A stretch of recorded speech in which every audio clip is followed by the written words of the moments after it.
अस्सलामुअलैकुम मेरे दोस्तों, सजनों और भेड़ियों। मैं हूँ इजहार अहमद और वेलकम करता हूँ आपको किचन गार्डनिंग चैनल पर। और साथ में उम्मीद भी रखता हूँ कि आप सब लोग खैरियत से होंगे, फिटफाट होंगे, अच्छे अच्छे से कामों में बिजी होंगे और आपकी किचन गार्डनिंग खूब अच्छे से चल रही होगी। आप खूब एक्सपेरिमेंट कर रहे होंगे अपने पौधों के ऊपर। मेरी वीडियो देखने के बाद खूब ट्राई कर रहे होंगे कि आपके पौधों की ग्रोथ भी अच्छी होना स्टार्ट हो जाए और काफ़ी कुछ सीखने को मिल रहा होगा आपको। तो दोस्तों, आज का मेरा टॉपिक रिपोर्टिंग के बारे में होगा। ये आपके सामने दो पोट रखे गए हैं।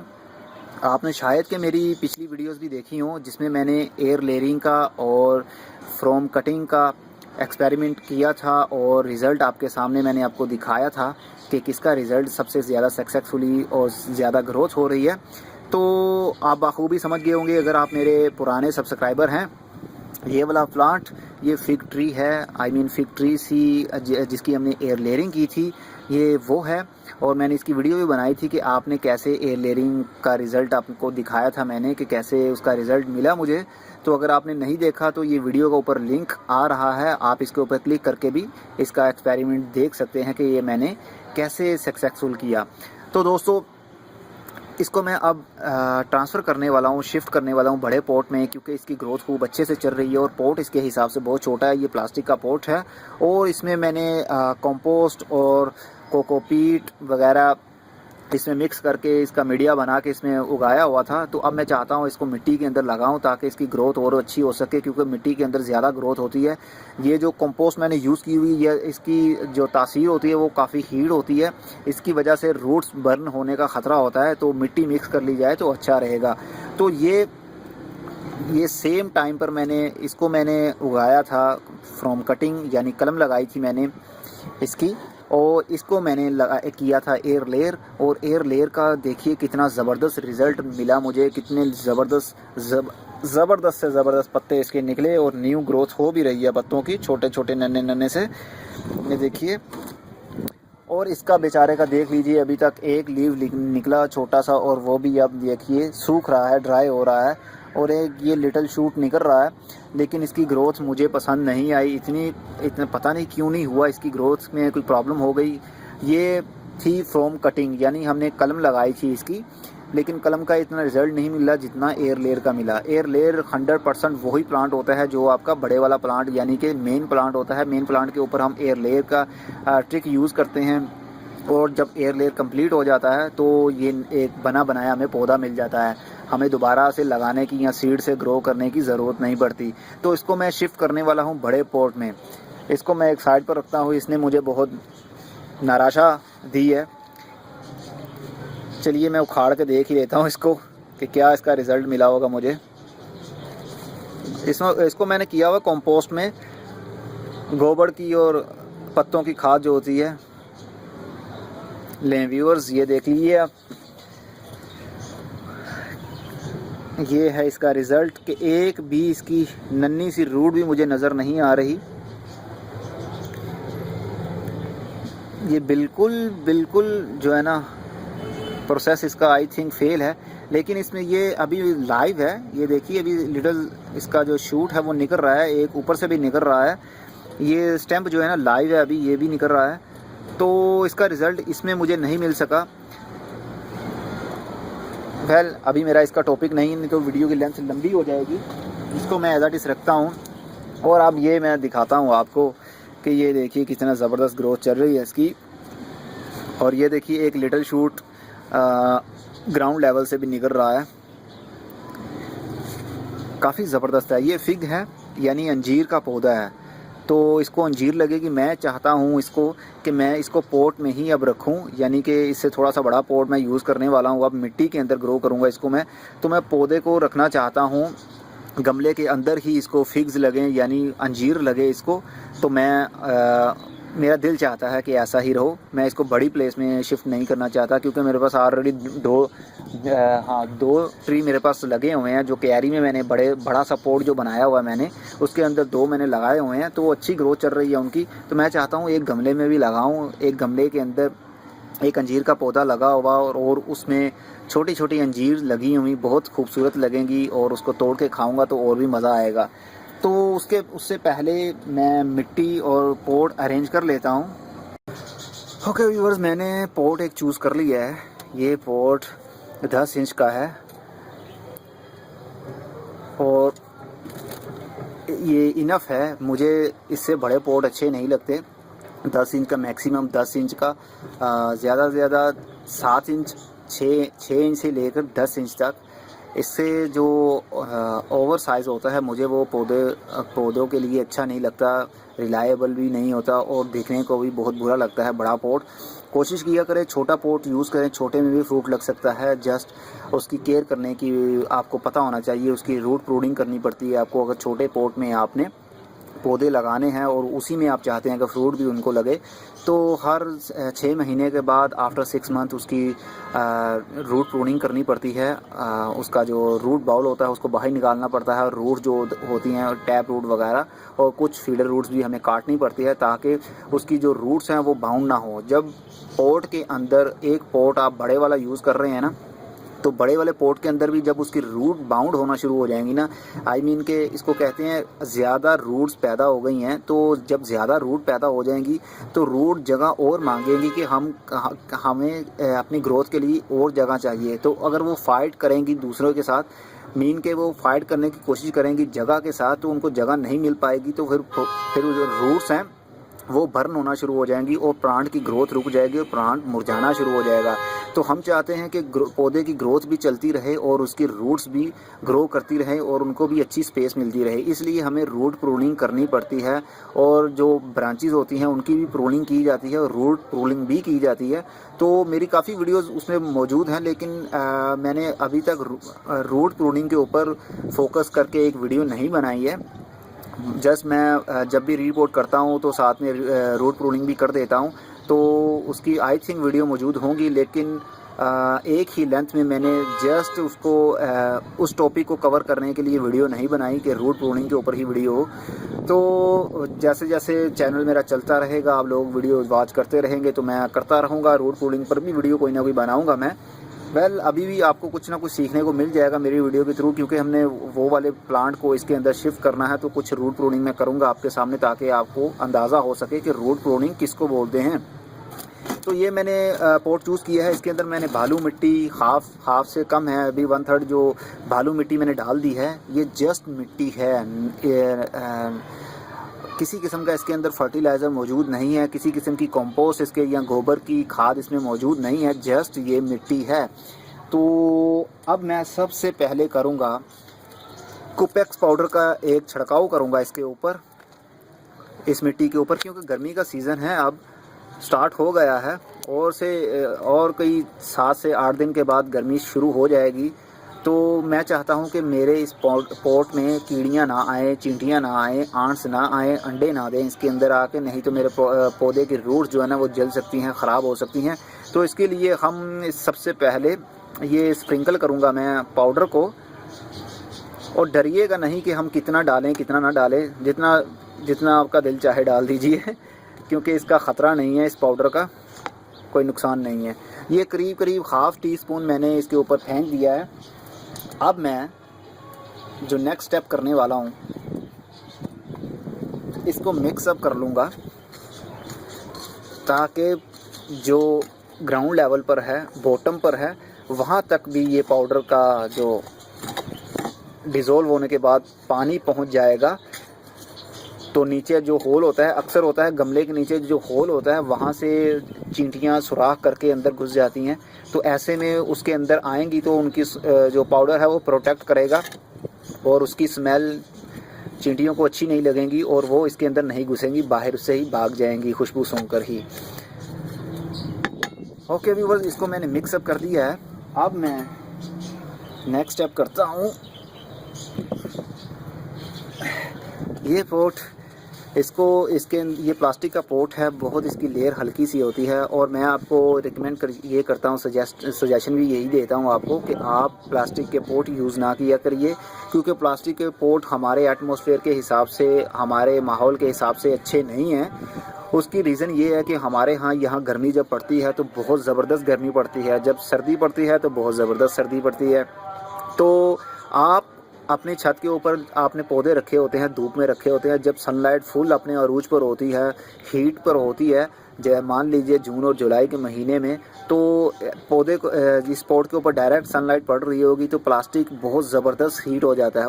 बहुत ज़बरदस्त हीट हो जाता है तो उसके अंदर जो मट्टी, जो कंपोस्ट जो भी होता है वो भी ओवर हीटिंग होना शुरू हो जाती है। और जब वो ओवर हीटिंग शुरू हो जाती है तो मिट्टी के अंदर बनती है नाइट्रोजन, बहुत ज़बरदस्त नाइट्रोजन की मात्रा बढ़ जाती है, क्वांटिटी उसकी बढ़ जाती है, बायोगैस टाइप बन जाती है वो। तो उससे आपके पौधे की रूट जो है ना वो बर्न होना शुरू हो जाती हैं, उसको हीटिंग मिलती है, ओवर हीटिंग की वजह से वो ब्राउन होना शुरू हो जाती हैं, बर्न होना शुरू हो जाती हैं। तो आपका पौधा रिलायबल और स्टेबल नहीं रह पाता, मुरझाना शुरू हो जाता है, मर जाता है। तो हमें अक्सर शिकायत होती है कि हमारे पौधे क्यों मर जाते हैं, तो उसकी रीज़न ये भी होती है प्लास्टिक पोर्ट यूज़ करने की।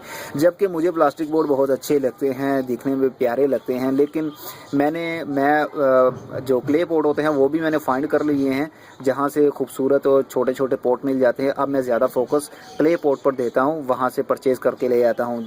और एक आध पोर्ट नहीं लाता मैं, एक डिज़ाइन के काफ़ी सारे पोर्ट में एक मरतबा ही परचेज़ कर लेता हूँ ताकि मेरा काफ़ी टाइम जो है ना वो निकल सके। मैं प्लास्टिक के पोर्ट इसलिए लाता था क्योंकि ये एक ही साइज़ में और एक ही शेप में काफ़ी मिल जाते थे, तो इसलिए मैं ले आता था। तो नर्सरी में अक्सर होता है कि क्ले पोर्ट एक ही डिज़ाइन में ज़्यादा क्वांटिटी में उनके पास नहीं होते, 2 से 3 या 4 से 5 या 10 पोर्ट होते हैं। तो लेकिन जब हम ज़्यादा लेना चाहें तो एक जैसे डिज़ाइन नहीं मिल पाता, तो जब एक जैसा डिज़ाइन नहीं मिल पाता तो घर में पड़े हुए रंग बिरंगे पोर्ट, एक किसी का साइज़ कुछ है, किसी का साइज़ कुछ है, तो खूबसूरत नहीं दिखता। तो ये रीज़न थी मेरी एक जैसे पोर्ट लाने की। तो अब मैं ज़्यादा फोकस कर रहा हूँ उसके ऊपर, क्ले पोर्ट के ऊपर। तो इसको हल्का सा पहले मैं पुश करता हूँ ताकि जो इनसाइड सॉइल है, इसकी कंपोस्ट है, वो थोड़ी सी नरम हो जाए और उसको गैप मिल जाए बाहर निकलने से। ये देखिए, ये रहा दोस्तों, ये इसको बोलते हैं रूट बाउल। के गमले से मैं मिट्टी को निकालूं तो उसको कहते हैं रूट बाउल। पूरा बाउल जो है वो बाहर निकला है। अरे ये बहुत हीट हो रहा है। अभी ये धूप में पड़ा हुआ था पोर्ट, तो पोर्ट तो अब ठंडा हो गया है छाँव में लाने से, तो ये छाया में अब पड़ा हुआ है तो ये ठंडा है। लेकिन इनसाइड जो ये मिट्टी है, कंपोस्ट है, ये बहुत हीट हो रही है। ये होती है वजह रूट्स जो है ना आपकी बर्न होने की। इसके अंदर कोई कीड़ा तो नहीं है, क्योंकि मुझे केचुए से डर लगता है। केचुआ दिखने को एक सांप जैसा होता है कहता तो कुछ नहीं है, आई थिंक मैंने पकड़ के हाथ में नहीं देखा, लेकिन कहते हैं वो कुछ नहीं कहता, लेकिन फिर भी मुझे डर लगता है। वेल अभी इसके अंदर कुछ नहीं है। ओके, ये देखिए इसकी रूट्स कितनी ज़बरदस्त जनरेट कर रही हैं अपने आप को। इनकी पैदावार, इनकी संख्या, इनकी तादाद बढ़ रही है। और ये देखिए ये रूट बाउंड हो रही हैं। अब आप समझ रहे हैं ना, रूट बाउंड का मैं बात कर रहा, तो इसको कहते हैं रूट बाउंड हो गई हैं। एक पोर्ट के अंदर रूट्स, एक लिमिट होती है रूट्स बनने की। जब उस लिमिट तक इसकी रूट्स पहुंच जाती हैं पौधे की, तो उससे ओवर ग्रोथ करने की कोशिश करती है, तो उसको जगह नहीं, स्पेस नहीं मिल पाती, तो उसको रूट बाउंड होना शुरू हो जाती हैं। यानी कि रूट एक दूसरे के अंदर घुस जाती हैं और उनको एक्स्ट्रा स्पेस नहीं मिल पाती अपने आप को बढ़ाने में। इस वजह से पौधा जो है ना मुरझाना शुरू हो जाता था। तो मैंने काफ़ी टाइम पर ही इसको शिफ्ट करने का सोच लिया, नहीं तो ये मेरा प्लांट मुरझा सकता था। ये देखिए बिल्कुल टाइट हो गया है यहाँ से। ये देखिए ये प्लास्टिक के साथ, दीवार के साथ लगा हुआ था, तो अब इसको और जगह नहीं मिल रही थी रूट्स को बढ़ने में। तो ये चंद रोज़ के बाद ये मुरझा भी सकता था। तो अच्छा हुआ, थैंक्स गॉड कि मुझे पता चल गया और मैंने इसको रिपोर्ट करने का सोच लिया। ये देखिए नीचे से भी। अब रूट प्रूनिंग इसको बोलते हैं। जिस तरह ये रूट्स हैं, इसको थोड़ा सा मैं काट दूंगा।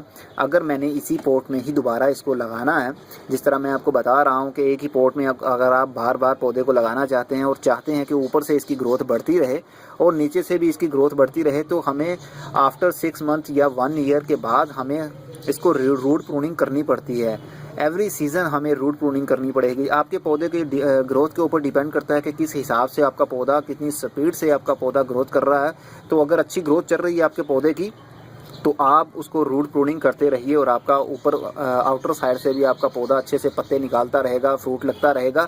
और इनर साइड से भी, अंदर वाली साइड से भी जो ग्रोथ होती रहेगी रूट्स की, क्योंकि हम उसको रूट प्रूनिंग कर देंगे तो उसकी रूट्स कम हो जाएंगी और वो जो न्यू रूट्स जनरेट होंगी तो उनको अच्छे जगह मिल जाएगी रूट्स को अपने को प्रोड्यूस करने में, और उनको जगह कम नहीं पड़ेगी। तो ये देखिए ये कैप्चा कैसा बना हुआ है। ये बॉटम था जो पोर्ट के ऊपर जो होल्स है ना ये वाले, तो उसी होल्स के आकार के हिसाब से, उसी शेप के हिसाब से यहाँ पर भी होल्स बने हुए हैं। तो ये रूट्स ओवर रूट हैं ये, इसको मैं काट दूंगा। काटना क्या है, इसको मैं तोड़ दूंगा, ये टूट जाएंगी इजीली। तो आपके सामने मैं दिखाता हूँ कि मैं कितनी रूट्स तोड़ता हूँ इसकी। हालांकि मुझे तोड़ने की ज़रूरत नहीं है अभी, क्योंकि जिस पोर्ट में मैं शिफ्ट करने वाला हूँ वो इससे 3 गुना बड़ा पोर्ट है, तो हमें ज़रूरत नहीं अभी। लेकिन फिर भी मैं शेयर करता हूँ आप लोगों के साथ, ताकि आप लोगों के एक्सपीरियंस में भी इजाफा और आप लोग भी अच्छे से समझ सकें रूट प्रूनिंग किसको बोलते हैं। तो सबसे पहले जो भी आपने पोर्ट में शिफ्ट करना है, नेक्स्ट जो पोर्ट होता है बड़े पोर्ट में शिफ्ट कर रहे हैं, तो बॉटम से आप, बॉटम लेवल जो होता है उससे रूट बाउल को थोड़ा सा तोड़ लीजिए, आई मीन के नरम कर लीजिए, और रूट्स को बाहर वाली साइड पर निकाल लीजिए, जिस तरह के ये मैं कर रहा हूँ ना। आप फॉलो किया करिए, और मुझे बहुत खुशी होती है कि आप लोग मुझे फॉलो करते हैं, मेरे ट्रिक्स को फॉलो करते हैं और अप्लाई भी करते हैं अपने पौधों के ऊपर। और ये देखिए, ये रूट्स अलग हो गई हैं ना। अब मैं इसको न्यू पॉट में शिफ्ट कर दूंगा, और ये जो रूट्स मैंने अलग अलग कर दी हैं, इंडिविजुअली कर दी हैं, अलग अलग लटक लगी हैं, तो ये इससे ये बेनिफिट होगा कि नेक्स्ट जब ग्रोथ होगी नेक्स्ट गमले में, तो वो बहुत जल्दी ग्रोथ स्टार्ट हो जाएगी। अगर मैं इसको रूट बाउल को ना तोड़ता, जिस तरह ये बाउंड हुई हैं रूट, अगर इसी तरह मैं डाल के तो ऊपर मिट्टी भर देता, तो उसको समय लगता है, एक टाइम लगता है इसको अपने आप को न्यू ग्रोथ बढ़ाने में। तो इसको ऑलरेडी अब समय नहीं लगने वाला। अब मैं इसको डाल दूंगा नेक्स्ट पॉट की मिट्टी में, तो मिट्टी में ये फौरी अपनी जो ग्रोथ है ना बढ़ाना शुरू कर देंगे रूट्स इसकी। लेकिन मैं अभी इसको तोड़ूंगा और आपको दिखाने के लिए कि रूट प्रूनिंग होती क्या है। यही रूट प्रूनिंग होती है, जो हमने ओवर रूट्स होती हैं उसको काट देते हैं। अगर हमने इसी पॉट में लगाना है तो हम इसको और काटेंगे, अभी इसकी हाफ मिट्टी उतार देंगे, और जो ये जो बाउल के ऊपर रूट्स बनी हुई है, ये देखिए, ये अब ये फीडर रूट हैं, लेकिन ये बढ़ते बढ़ते इतनी मोटी हो जाएंगी कि ये टैब रूट की शक्ल ले लेंगी। जैसे टैब रूट होती है ट्रंक के साथ, जो टैब रूट होती है ना मोटे वाली, जिससे सपोर्ट होती है पौधे को मिट्टी के अंदर, तो ये वो बन जाएंगी। तो अब मैं इसको और नहीं तोड़ना चाहता, आपके लिए इतनी एक्सपीरियंस काफ़ी है कि ये अच्छी ग्रोथ कर रहा है, और रूट प्रूनिंग क्या होती है और रूट बाउल किसको बोलते हैं, ये आपको मैं इसी ज़ुबान में समझाने की कोशिश करता रहता हूँ आपको, और करता भी हूँ कि आपको अच्छे से समझ लग जाए गार्डनिंग की। ये देखिए, एक स्टोन भी है इसके अंदर, ईंट का एक पीस था मिट्टी के अंदर, ये देखिए। वेल, इससे कुछ नहीं होता, प्रॉब्लम लेने डरने की कोई बात नहीं है। ओके, अब थोड़ा सा मैं ऊपर वाली साइड से भी, ट्रंक लेवल से भी थोड़ी सी मिट्टी हटा देता हूँ, ताकि जो नेक्स्ट मिट्टी होगी उसके अंदर ये इजीली मिक्स हो सकती है, क्योंकि ऊपर से ये अभी हार्ड है काफ़ी। तो मैं नहीं चाहता कि नेक्स्ट मिट्टी में जाए तो ये हार्ड ही रहे, मैं चाहता हूँ सॉफ्ट हो जाए नेक्स्ट मिट्टी में जाने से पहले, ताकि जो नेक्स्ट मिट्टी में इसकी ग्रोथ है वो जल्दी बढ़ना शुरू हो जाए। ओके, ये हो गया, इतना काफ़ी है। अगर मैं इसको सारे की रूट्स को निकाल भी दूं, बाहर मिट्टी हटा दूं और सिर्फ रूट्स ही रहने दूं, तो फिर भी ये ग्रोथ कर सकता है। डरिएगा नहीं कि इसकी हवा लग गई इस पौधे को तो ये ग्रोथ नहीं होगी। जो हम छोटे होते हम सुना करते थे कि पौधे को हवा लग गई अब ये मर जाएगा, तो ऐसा कुछ नहीं होता। जब तक मैं हूँ आपको डरने की ज़रूरत नहीं है। ओके, अब ये जो मैं इसको साइड पर रखता हूँ बाउल को, और ये जो मैंने गंद मचा दिया इसको साफ़ कर लूँ। ओके, ये अब मैं इस पोर्ट को रखता हूँ ऊपर। अब ये देखिए, ये नीचे वही मिट्टी जो जिसमें हमने पाउडर मिक्स किया है, इसके ऊपर मैं ऐसे रख दूँगा, इसको मज़ीद नहीं मैं तोड़ूँगा, क्योंकि मेरा पोर्ट बहुत बड़ा है इस प्लांट के हिसाब से। तो ऐसे ही मैं इसको सेंटर में रख देता हूँ, राउंड अबाउट पर, ताकि इसकी रूट जो है ना वो इजीली बढ़ सकें। ओके, अब मैंने इसको सेंटर में रख के थोड़ा सा नीचे वाली साइड पर पुश कर दिया है ताकि ये स्टेबल रहे। अब मैं मिट्टी डालता हूँ, ओनली बालू मिट्टी ही डालूंगा मैं। मेरे व्यूअर हैं, उन्होंने पूछा कि बालू मिट्टी क्या है, और वो हमें नर्सरी से भी नहीं मिल रही। भाई, बालू मिट्टी होती है, वो इंडिया से हैं जिन्होंने ये सवाल पूछा मुझे। बालू मिट्टी वो होती है जिसके अंदर रेत मिक्स हो, और बालू मिट्टी ये सब बेसिकली जो होती है ना, वो निकलती है आपकी नदी के तले में से, यानी कि डीपली वो नीचे पड़ी रहती है। आपके जो रिवर हैं, दरिया हैं, नहर हैं, जिसको नदी भी बोलते हैं, नहरें, नदी, उसके नीचे वाली साइड पर जितनी मिट्टी होती है ना, सबसे नीचे वाली साइड पर तले पर बैठी हुई जो मिट्टी होती है उसको बोलते हैं हम बालू मिट्टी, क्योंकि उसके अंदर ना छुप भरी बहुत सी बारीक रेत मिक्स होती है, बहुत बारीक। मानो अगर हम उसको अलग करना चाहे तो अलग नहीं कर सकते, इतनी बारीक होती है, रेत मिक्स होती है। तो इससे सॉफ्टनेस पैदा होती है मिट्टी के अंदर। जो हम प्लांट लगाते हैं उसको बहुत इजीली फोर्स नहीं करनी पड़ती, अपने रूट्स को पैदा करने में, जनरेट करने में इजीली नरम होती है ना मिट्टी, इसलिए। और ड्रेनेज सिस्टम भी अच्छा बन जाता है बालू मिट्टी यूज़ करने से। पानी अगर हम देंगे तो वो फौरी जो है ना वो सक कर लेगी पानी को, और अगर चिकनी मिट्टी होगी तो चिकनी मिट्टी के ऊपर पानी खड़ा रहेगा, जल्दी नीचे ली सक नहीं करेगी वो। और बालू मिट्टी फौरी सक कर लेती है, इतनी पावर होती है उसमें, क्योंकि उसमें रेत मिक्स होती है। अगर आपके पास वो नहीं है, नर्सरी से भी नहीं मिल रही, तो आप उसमें सैंड मिक्स कर लीजिए, रेत मिक्स कर लीजिए। रेत वही मिक्स कर लीजिए जो घर बनवाते हैं ना, जिससे सीमेंट के अंदर मिक्स की जाती है रेत, वो रेत आप मिट्टी के अंदर मिक्स कर लीजिए। चाहे आपके पास कोई सी भी मिट्टी हो, चिकनी मिट्टी हो, या जो भी आप इंडिया में, वो कह रहे थे कि हमारे शायद मुंबई से थे या शायद वो दिल्ली से थे, तो रेड कलर की वो बोल रहे थे हमारे यहाँ मिट्टी होती है। तो भाई वो रेड कलर की ही मिट्टी में आप इसको रेत को मिक्स कर लीजिए, तो उससे भी आपका काम बन जाएगा और ये बालू मिट्टी का ही काम देगी।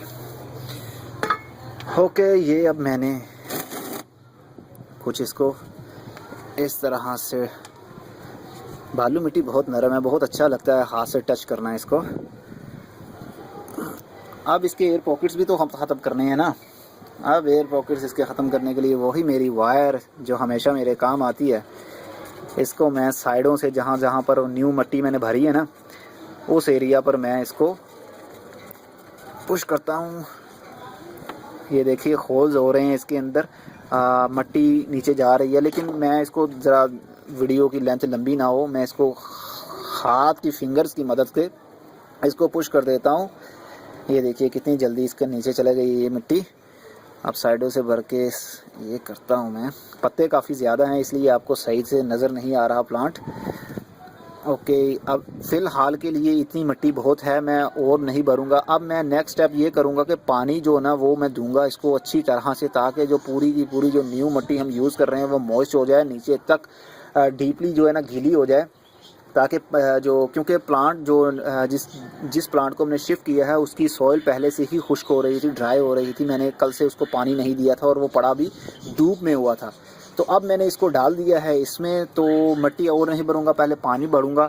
और जब पानी नीचे तक चला जाएगा और मिट्टी नीचे बैठ जाएगी, मज़ीद मिट्टी जो है ना उसका लेवल डाउन हो जाएगा, नीचे हो जाएगा, तो फिर मैं नेक्स्ट डे थोड़ी सी मिट्टी क्लियर और कर दूंगा, अगर मुझे लगा कि और मिट्टी की ज़रूरत है तो।